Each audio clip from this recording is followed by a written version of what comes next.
Okay guys, hari ni kita nak tune Mercedes A35 Stage 2. Let's go. Tapi sebelum tu, saya nak belanja sikit. Enjin customer saya ni setup dia simple je. Dia just tukar intake MST, downpipe, exhaust full system, Valvetronic. Tu je, yang lain semua standard. Jom kita power run.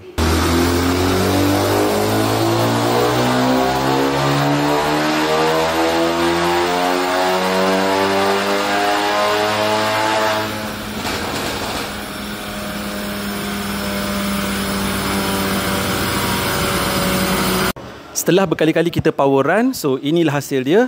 Jom kita tengok. Yang warna merah tu adalah stok, yang mana horsepower dapat 292 dan torque dia 409.